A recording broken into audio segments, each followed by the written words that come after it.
A contractor thought he could use my private well like it belonged to him. No permission, no permit, no backflow protection. Just a blue hose under my fence and a construction crew that acted like I should be grateful. They only stole water. But what Dale Mercer didn't know was that my father had kept 30 years of well records, every test, every permit, every inspection, every line buried under my property. And by the time the county opened that file, Dale's entire project was no longer moving forward. Because the first sign something was wrong wasn't the construction noise. The first sign something was wrong wasn't the construction noise. It wasn't the trucks backing up before sunrise. It wasn't the smell of diesel coming over the fence. It wasn't even the dust that settled on my porch every afternoon, like somebody had shaken a bag of cement over my house. It was my kitchen faucet coughing out brown water at 5:30 in the morning. At first, I just stood there, staring at it. The coffee mug was still in my hand. The house was quiet. The sun had not come over the trees yet, and from the faucet, instead of the clear water I had used every morning for 18 years, there came this weak, sputtering stream with a rusty tint to it. Then I heard the pump, that low humming sound from behind the house, my well pump. It was running harder than it should have been, longer than it should have been. The kind of sound you only notice when you know your house well enough to recognize when something is wrong. I shut off the faucet, put the mug down, and walked to the back door. My house sits on just under 6 acres outside Millbrook County. It is not fancy. It is not one of those new custom homes with stone columns and a 3-car garage. It is a white, 1-story house with an old porch, a gravel drive, and a private well my father had drilled before I was old enough to understand what a property line even meant. To most people, it was just an old well. To me, it was part of the house. My father had kept every record for it. The drilling report, the water tests, the pump receipts, the county registration. Even a hand-drawn map showing exactly where the water line ran from the well house to the kitchen wall. He used to say, "Land is only yours if you know where everything is buried." I thought that was just one of his old man sayings. Until the morning I found someone else using what was buried on my land behind my house. Past the tool shed and the small vegetable garden, there is a narrow strip of trees along the property line. On the other side of those trees was a new construction project. Mercer Development's newest subdivision, 12 houses, maybe more later, for months. I had watched them clear the land, grade the lots, pour the foundations, and park their equipment right up against the edge of my fence. I had complained once about dirt washing under the wire after a rainstorm, but I had mostly kept to myself. I was not against the project. I was not against new houses. I was not one of those neighbors who thought an empty field had to stay empty forever just because I liked looking at it. But there is a difference between building next door and reaching through the fence. That morning, as I walked toward the well house, I saw something that made me stop. A blue construction hose. It ran from the side of my well house, across the damp grass, under the bottom strand of the old wire fence, and into the construction site. For a few seconds, my mind tried to make excuses for what my eyes were seeing. Maybe it was abandoned. Maybe it was just lying there. Maybe someone had tossed it over by mistake. Then the hose twitched. Water was moving through it. I followed it to the fence. On the other side, 2 workers were rinsing mud off concrete forms. Another man was filling a large portable tank mounted on a trailer. The blue hose from my well was connected directly to it. My water, my pump, my electricity. Their construction site. I called across the fence, "Hey, who connected that hose?" One of the workers looked over, then looked away like he had been told not to answer questions from neighbors. I asked again, "Who gave you permission to connect to my well?" That got their attention. One of them shut the valve halfway, but not all the way. Another pulled out his phone. 10 minutes later, a black pickup rolled up beside the site trailer. The door opened, and Dale Mercer stepped out. I knew who he was. Everyone in the area did. Dale owned Mercer Development. He was the kind of contractor who put his own last name on every sign, every truck, and every reflective vest. Tall man, clean boots, sunglasses even before sunrise. He walked like the ground already belonged to him. He came toward the fence with a coffee cup in one hand and a phone in the other. "Morning," he said, like we were meeting at a mailbox. I pointed at the hose. "Why is your crew connected to my private well?" He looked at the hose, then back at me, and he smiled. Not an embarrassed smile, not a caught red-handed smile, a patient smile. "The kind people use when they have already decided you are being unreasonable. Relax," he said. "It's temporary." I waited for the apology. "There was none. Temporary doesn't mean legal," I said. Dale took a sip of coffee. "Your old well produces more water than you need anyway. We're just keeping the site moving." That was the first moment I realized. He did not think he had done anything wrong. Not really. In his mind, the water was sitting there. His project needed it. My house was old, my land was quiet, so he took what he needed and expected me to be grateful he had not taken more. I said, "You are on my property line, using my water without permission. Disconnect it." He sighed, actually sighed, like I was slowing him down. "Look," he said, lowering his voice. "Water trucks are expensive. Temporary service is delayed. We have concrete work scheduled. I can stop a whole job because one neighbor is upset about a hose." "A hose connected to my well," I said. He shrugged. "You're making it sound dramatic." Behind him, one of his workers looked down at the ground. Dale stepped closer to the fence. "Listen, we're rebuilding homes here. Families are going to live here. This is progress. Don't to make this harder than it needs to be." That word stuck with me. Progress. People like Dale loved that word. They used it like a shield, as if putting up houses gave them the right to ignore everything that already existed before they arrived. "My fence, my well, my records, my rights," I told him again. "Disconnect it today." His smile faded a little. "We'll handle it," he said, when we can." Then he turned around and walked back toward his truck. He did not disconnect the hose. He did not tell his workers to shut it off. He did not ask for my number, offer to pay, or write anything down. He just left, and the pump behind my house kept running. I stood there for another minute, watching that blue hose pulse against the wet grass. Part of me wanted to climb the fence, rip it loose, and throw it into his trailer.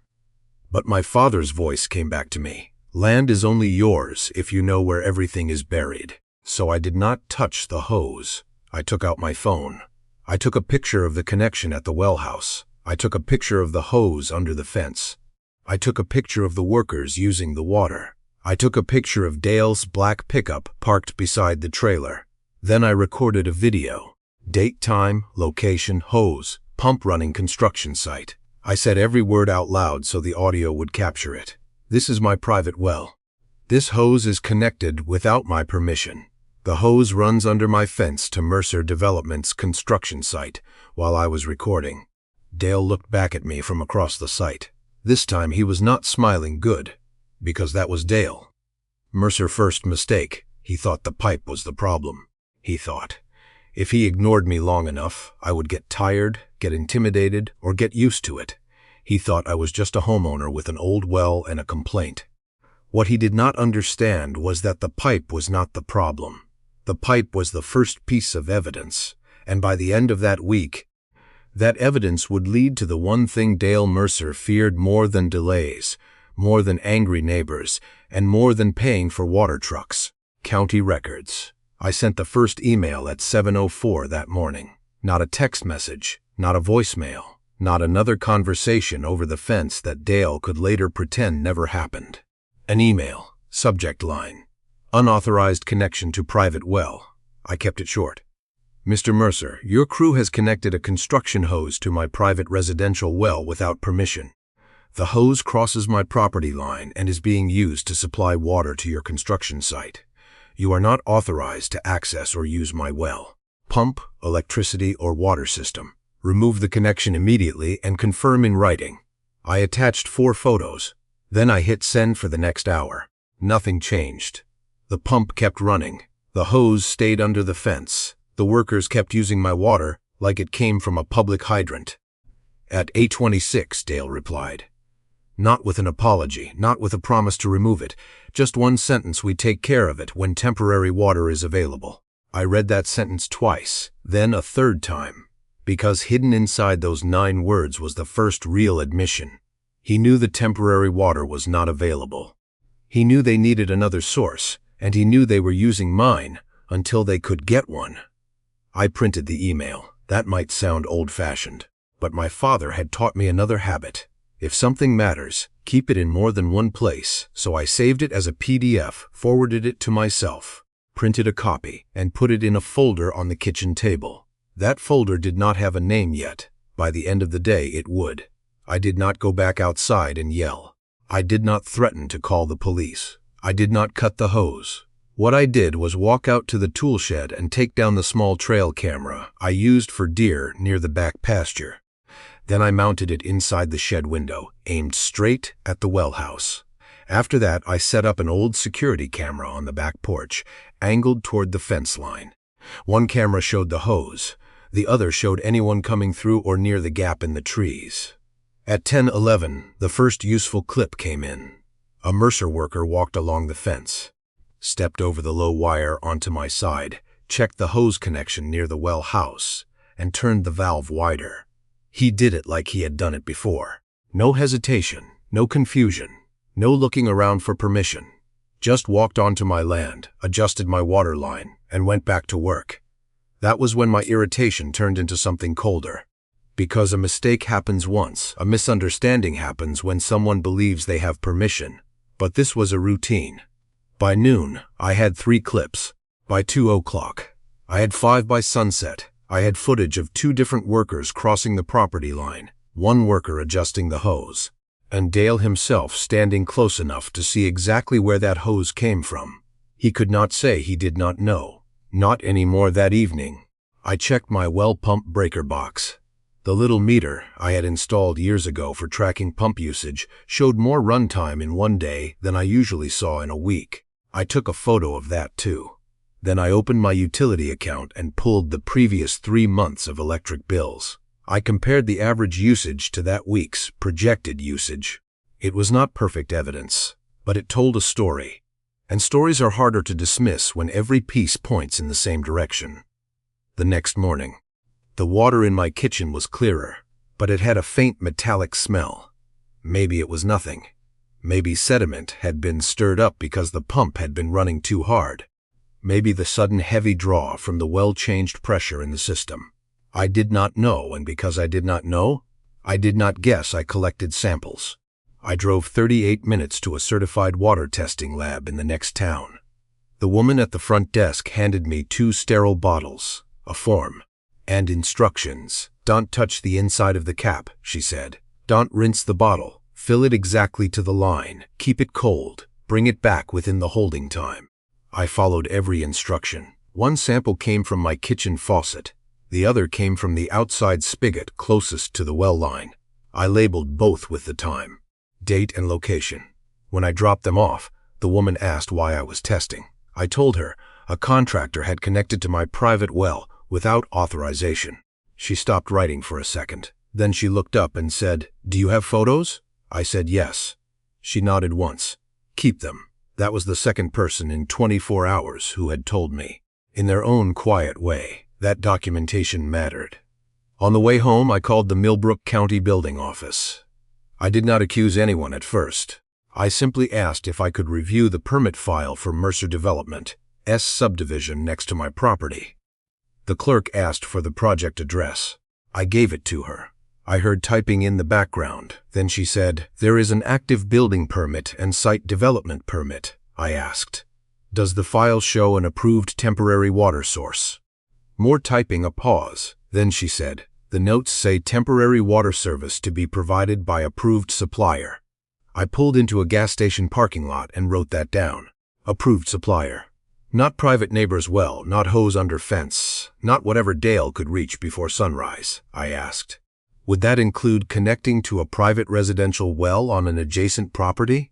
The clerk did not answer right away. When she did, her voice changed. "I can give legal advice," she said. "But if there is an unauthorized connection to a private well, you should document it and contact environmental health." There it was again. Document it, not argue, not threaten. Document. So I called environmental health. The man who answered listened quietly as I explained the well, the hose, the construction site, and the water samples. Then he asked the question that mattered. Was there any backflow prevention device installed? I looked through the windshield at the traffic moving past the gas station. I don't know, I said. I don't see one, he asked. Was the connection inspected? No. Was it permitted? Not that I can find. Another pause. Then he said, send us what you have. By the time I got home, Dale had sent another email. This one was longer, Mr. Carter. I think this situation is being blown out of proportion. The connection is temporary and necessary to prevent delays. We have no intention of damaging your property. Our crew will remove it as soon as practical. Please avoid interfering with construction operations. I sat at my kitchen table and read that last line slowly. Please avoid interfering with construction operations. My well, my land, my pump, his operations. That was when the folder finally got its name. I took a black marker and wrote on the tab Mercer, well trespass. Then I printed Dale's second email and added it to the folder. After that I made a timeline. Monday 5:30 a.m. brown water from kitchen faucet. Monday 6:18 a.m. blue hose discovered connected to well house. Monday 6:31 a.m. Dale Mercer notified in person. Monday 7:04 a.m. written notice sent. Monday 8:26 a.m. Dale admits temporary water not available. Monday 10:11 a.m. worker crosses property line and adjusts valve. Tuesday 9:42 a.m. water samples collected. Tuesday 11:15 a.m. county permit file reviewed by phone. Tuesday 12:03 p.m. environmental health contacted. It looked simple on paper, almost boring, but that was the power of it. Dale wanted this to sound like a neighbor being dramatic about a hose. The timeline made it look like something else. A contractor without approved temporary water. A private well used without permission. Workers crossing a property line. A pump running overtime. A written warning ignored. A possible water quality issue. And a county office now waiting for the evidence that night. I backed up every photo and video to a flash drive. I copied the emails into a folder. I saved the permit notes. I put the lab receipt on top of the stack. Then I stood at the kitchen sink and turned on the faucet. The water ran clear for 3 seconds. Then it sputtered just once. But once was enough. I shut it off and looked out the window toward the dark line of trees behind the house. On the other side of those trees, Mercer Development, as floodlights were still on. They were working late, using my water to do it. Dale thought I was being difficult, he thought. Silence meant I was calming down. He thought that if he kept the job moving, I would eventually give up, because that is what people like him count on. They count on exhaustion, they count on confusion, they count on the homeowner, not knowing which office to call, which record to request, which sentence in an email matters. But Dale had made one bad assumption. He thought I was trying to stop a hose. I was not. I was building a case, and the lab result wasn't even the part that scared me. It was what I found in my father's old county file by Wednesday morning. The blue hose was gone. At least that was what Dale wanted me to notice. When I walked outside just after sunrise, the section of hose that crossed under my fence had disappeared. The grass was still pressed down where it had been lying, and there was still a muddy trail leading from my well house toward the property line. But the hose itself was gone. For a moment I almost felt relieved. Maybe Dale had finally understood. Maybe someone at Mercer Development realized they had crossed a line. Maybe this whole thing was finished. Then my phone buzzed. Motion detected. Back camera. I opened the security app. The video was from 5:48 that morning. Before sunrise. Before most people were awake. A Mercer employee walked up from the construction side, carrying the blue hose. He disconnected it from the well house, rolled it up, and carried it back under the fence. Not because they suddenly respected my property, because they knew someone might come looking. That was a very different thing. I saved the clip. File name, removal after complaint 5:48 a.m. Then I added it to the folder. The same folder that was getting thicker every single day. When I first wrote Mercer, well trespass on the front, I thought it would hold maybe 5 or 6 pages. By Wednesday, it had become something else. Photos, videos, emails, phone call notes, utility records, permit information, lab receipts, a timeline. Every time Dale tried to make the problem smaller, the folder got bigger. And that was the part he did not understand. A problem does not disappear because you remove the evidence people can see. especially when someone already saved it. At 9:30 that morning, Dale called me. Not emailed, called. I almost answered. Then I stopped. That was exactly what he wanted. A conversation with no record. A conversation where 2 weeks later he could say, "I never said that," or "That's not what I meant." So I let it go to voicemail. 30 seconds later, the message appeared. I played it. "Hey, this is Dale. Look, the hose is gone, all right? So I think we can consider this handled. No need to get inspectors involved or make this a bigger situation. Give me a call." I listened twice, then I saved the voicemail, because Dale had just confirmed something important. He knew inspectors could become involved, and he wanted to avoid that. 5 minutes later, I replied by email. "Dale, please communicate in writing regarding this issue. Confirm the dates your crew accessed my well, the amount of water used, and who authorized the connection." I already knew he would not answer those questions, because answering them meant admitting what happened, and ignoring them meant something too. By lunch, I got his reply. "You are turning a simple misunderstanding into a legal issue." There it was, the word everyone uses when they get caught. Misunderstanding. But misunderstandings do not happen repeatedly. A misunderstanding does not require someone to cross a property line before sunrise. A misunderstanding does not involve removing a hose after a complaint without explaining why it was there. A misunderstanding does not keep going after the owner tells you to stop. I printed the email, added it to the folder. The next call came from the water testing lab. The woman from the front desk was not the person calling this time. It was one of their technicians. He started carefully, and whenever someone who works with reports starts carefully, you listen. Your results came back. I grabbed a pen. He explained that the water was not some dramatic disaster. It was not poison. It was not a movie scene where one test suddenly proves everything. Real life does not work that way, but the results showed changes. Turbidity was elevated. Iron levels were higher than previous records, and one of the samples showed bacterial presence that required follow-up testing. Could heavy usage cause changes like that? I asked. He paused. It depends on the well. Sudden demand, pressure changes, improper connections. Those are things an inspector would look at. Improper connections. I wrote that down. Then he asked, "Do you have older test results for comparison?" I looked across the kitchen at the old wooden file cabinet my father had left behind. "I think I do." After the call ended, I opened the bottom drawer. The one I almost never touched. Inside were folders going back decades: taxes, land surveys receipts, old warranties for appliances that did not even exist anymore. And then I found a faded blue folder on the front, written in my father's handwriting. Well records. For a few seconds, I just held it. My father had been gone for 6 years, but somehow sitting at that kitchen table, opening that folder, felt like having him there again.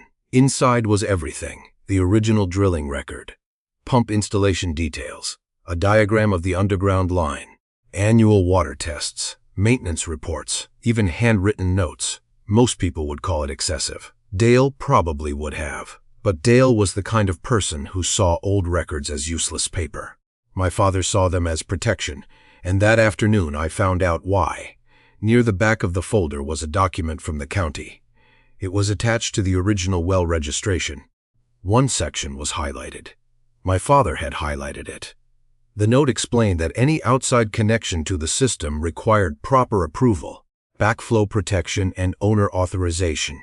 I read it 3 times. Outside connection, approval, owner authorization. Dale had none of those. I scanned the document, added it to the digital folder.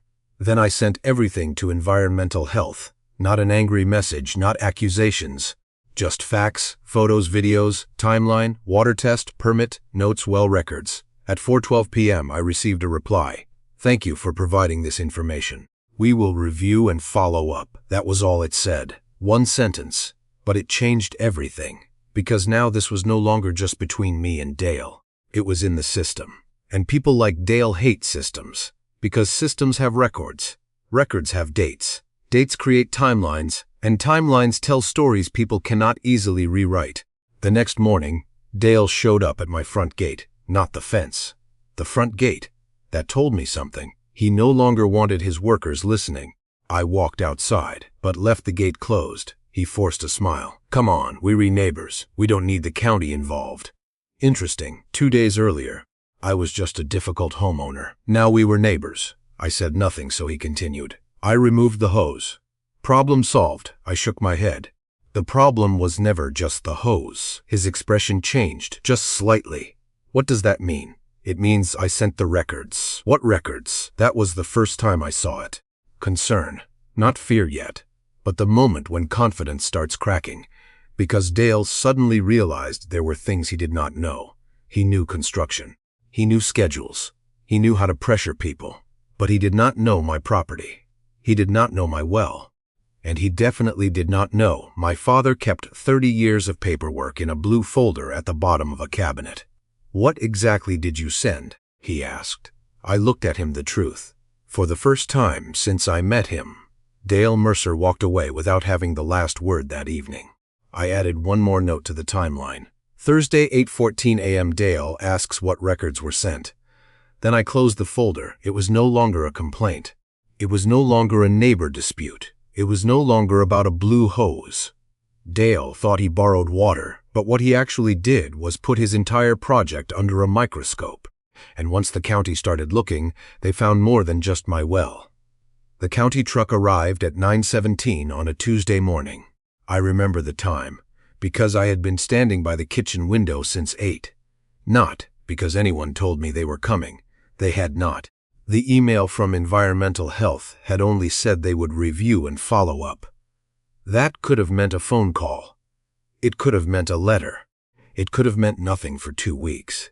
But at 9:17, a white county pickup slowed down in front of Mercer Development's construction entrance, turned in, and parked beside Dale's site trailer. For the first time in days, the job site got quiet. Not completely.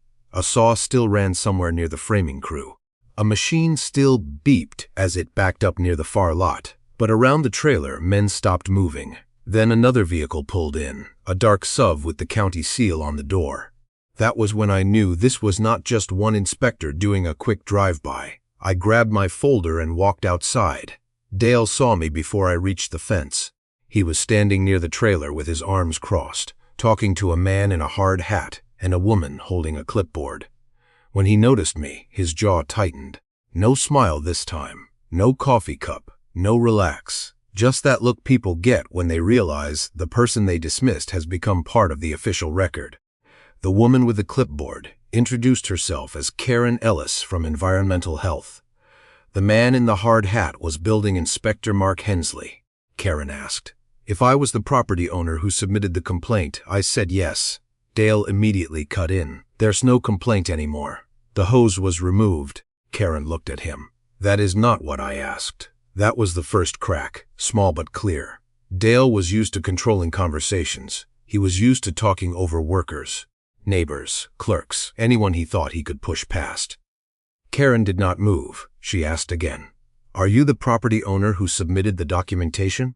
I said. Yes, she nodded. Then we'll start with the connection point. Dale stepped forward. Like I said, there is no connection now. Inspector Hensley looked toward the well house on my side of the fence. Was there one? Dale hesitated. Only half a second, but everyone saw it. It was temporary, he said. Hensley wrote something down. That was to my question. Dale's face changed just a little, the same way it had at my gate when I told him I had sent records. It was a temporary hose, Dale said. There was no permanent installation, Karen asked. Who authorized it? Dale looked at me, then back at her. We had an understanding. I opened the folder. No, we didn't.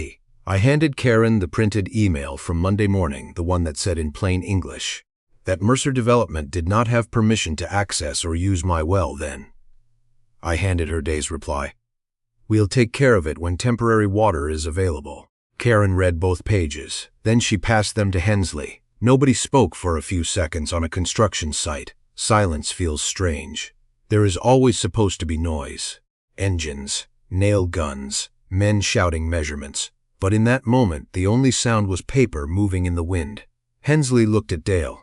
Your approved temporary water supplier was not available? Dale cleared his throat. We were waiting on scheduling, but you were already drawing water from an adjacent private well. Dale said nothing.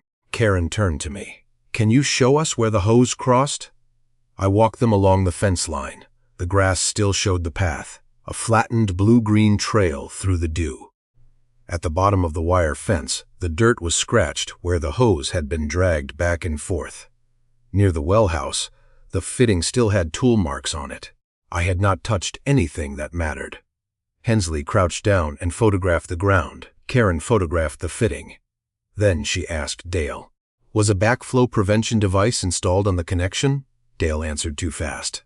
"It was just a hose." Karen looked up. "That is not an answer." One of Dale's workers shifted his weight behind him. Dale glanced back, annoyed, then he said, "No, not that I am aware of." Hensley wrote again. "No backflow prevention, no authorization, no inspection, no approved temporary source on site." Each sentence sounded boring, but I could see what was happening. They were building their own file now, and unlike mine, theirs had county letterhead. Karen asked for the water test report. I handed it over. Dale shook his head. "Those results don't prove we caused anything." For once, he was partly right. The lab report did not magically prove every change in my water was caused by his hose. But Karen did not need magic. She needed procedure. "You are correct," she said. "The report alone does not establish causation." Dale almost looked relieved. Then she continued, "But an unapproved connection to a private well system creates a contamination risk, regardless of whether contamination is already proven. That is why approval, inspection, and backflow protection exist." The relief disappeared. Hensley asked Dale for the Citus water plan. Dale said it was in the trailer. We walked over. I stayed on my side of the fence while they went inside. Through the open trailer door, I could hear papers moving, drawers opening. Dale's voice getting sharper. After a few minutes, Hensley came back out, holding a permit packet. He flipped through it while standing beside the trailer steps. "Temporary water service to be provided by approved supplier," he read. Then he looked at Dale. "Where is the supplier documentation?" Dale said. It was pending. "Where is the approval for alternate water use?" We were handling that. "Where is written authorization from the adjacent property owner?" Dale did not answer. The framing crew had stopped working now. Every man nearby was pretending not to listen while listening to every word. Karen looked at Dale and said, "Until we determine whether this connection created a risk to the private well system, the connection cannot resume. You'll need to provide a compliant water source before any water-dependent work continues." Dale's mouth opened then closed. He looked toward the lots. Concrete forms, framing crews, dust equipment, schedules, money. All of it suddenly hanging on one thing he thought he could take for free. "Water?" He tried one more time. "This is going to delay the project over a hose." Inspector Hensley closed the permit packet. "No, Mr. Mercer. This is going to delay the project because your approved water source was not in place. Your crew accessed a private well without documentation. And now we have to review whether your site controls and permit conditions were followed." That was the sentence. That was the moment the story changed.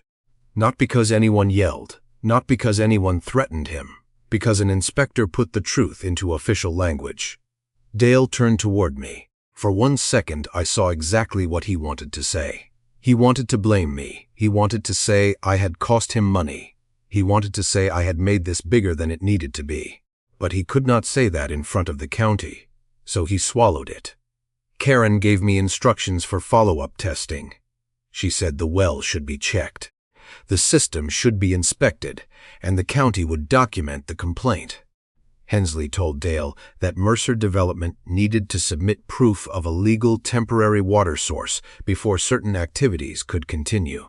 Dale said, "We can get trucks." Hensley said, "Then get trucks. Simple, cold, final." By the time the county vehicles left, the job site was different. The workers were still there. The machines were still there. The houses were still half-built, but the confidence was gone. A project can survive noise. It can survive mud. It can survive angry neighbors. What it cannot survive easily is a county file with unanswered questions. Dale stood by his trailer, staring at the ground where the blue hose used to run. I walked back to my house without saying anything. I did not need to for days. Dale had acted like my silence meant weakness. Now he understood something. Silence can also mean preparation, and preparation can bring the county to your front gate. By Friday morning, the sound was gone. That was the first thing I noticed. For months, Mercer Development had been impossible to ignore. The engines started before sunrise. The trucks came and went all day. Backup alarms echoed across the field. Workers shouted measurements. Generators ran until evening. The construction site had become the background noise of my life. But that Friday morning, nothing, no machines, no concrete trucks, no pumps, just wind moving through the trees behind my house. I stood on the porch with my coffee and looked across the property line. The houses were still there. The equipment was still parked. The signs with Dale, Mercer's name, were still standing at the entrance. But everything felt different. For the first time since construction began, Mercer Development was waiting on someone else. The same Dale had forced everyone around him to do. Wait. By 9:40, a concrete pour had been canceled. By 10:15, 2 subcontractor trucks pulled out early. By 10:22, a water truck arrived. A real one. Licensed. Approved. Exactly what should have been there from the beginning. I watched it pull through the entrance and park near the site trailer. 2 workers connected the hoses. Not to my property. Not under my fence. Not to something they hoped nobody would notice. To their own equipment. The way it should have been done the first time. A few hours later, I received an email from Environmental Health. It was not dramatic. Government emails rarely are. No emotional language, no victory speech, just facts. Mercer Development was required to provide documentation of an approved water source. The unauthorized connection had been recorded. My well system would receive follow-up testing. The company would be responsible for inspection costs related to the incident, and until the water source review was complete, certain water-dependent work on the project could not continue. Simple sentences, but every sentence meant something, because Dale had spent days trying to make this a personal argument, a neighbor problem, a misunderstanding, a small issue. Now it had a case number, and once something has a case number, pretending it never happened becomes a lot harder. The following week, the consequences started showing up, slowly, quietly, one at a time. First, the plumbing contractor came back. They inspected the connection point near my well house. They checked the pressure system. They examined the pump. The technician looked at the usage records and shook his head. Your pump was working harder than it should have been. I already knew that, but hearing a professional say it mattered. The pump was serviced. The system was cleaned. The damaged fitting was replaced. And the invoice did not come to me. It went to Mercer Development. Then came the updated water test. The well was cleared after treatment and inspection. That was the part I cared about most. Not Dale, not his project, not proving a point. The same well my father protected for decades. The same well Dale saw as nothing more than a convenient water source. It was mine again. By the end of that week, Dale had 3 things he tried to avoid from the beginning: water trucks, county oversight, and a written violation in the project file. A few days later, Dale came back. This time he did not stop at the fence. He came to the front gate, the same place where he had asked me why I sent the records. Except this time, he was not smiling. There were no sunglasses, no coffee cup, no confident contractor voice, just Dale. I walked outside. The gate stayed closed for a few seconds. Neither of us said anything. Then he finally spoke. You know this cost us a lot of money. I looked past him at the construction site, at the water truck, at the crews trying to catch up. Then I looked back. No, I said. Your decision cost you money. He looked away. That was something I noticed about Dale. When he had power, he looked directly at people. When he wanted something, suddenly everything else became interesting. The road, the trees, the ground. We could have handled this differently, he said. I nodded. We could have. He looked relieved for half a second until I finished. You could have asked the silence.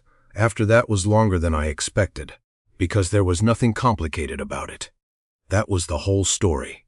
Before the permits, before the inspectors, before the lab tests, before the county, before the delays. There was one simple choice: ask, and Dale skipped it, because asking meant I could say no. Taking meant he got what he wanted immediately. people like Dale do not always break rules because they think rules do not exist. Sometimes they break them because they think rules are for other people. Finally, he said, I need you to tell the county we resolved this. I already knew that was coming. What do you mean? Just tell them everything is fine now. The hose is gone. The well is fine. We fixed it. Interesting. Fixed. Another word people use when they want everyone to forget what happened before, I said. The county already has the photos. His expression tightened. They have the emails. He looked down. They have the videos. No response. They have the lab reports, the permit file, and the timeline. Dale breathed out slowly. This really wasn't necessary. That sentence bothered me more than anything else he had said, because even after everything, he still thought the problem was the consequence, not the action. I stepped closer to the gate. Dale, do you know what would have been unnecessary? He looked at me. Connecting to my well, he had no answer. A month later, construction continued. The houses still went up. Families eventually moved in. The world did not end. Progress did not stop.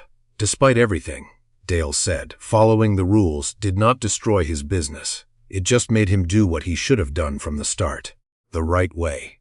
The funny thing is, after that, Mercer Development became very careful around my property. Survey markers appeared. Temporary fencing went up. Workers stopped crossing the tree line.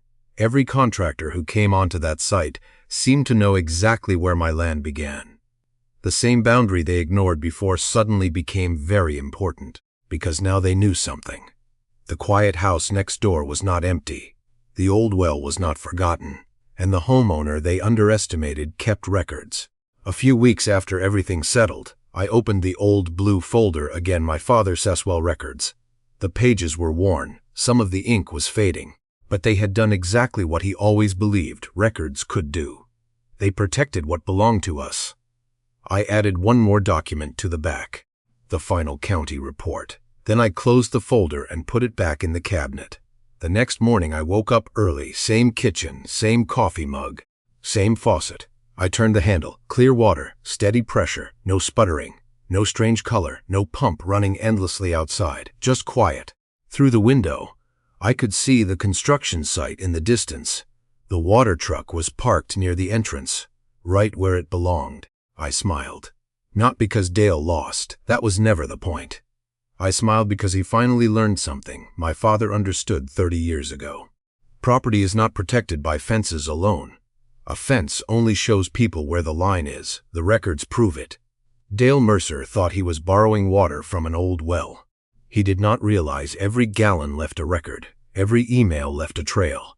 Every shortcut created a cost, and the one thing he should never have touched was not the pipe. It was the proof buried underneath my property.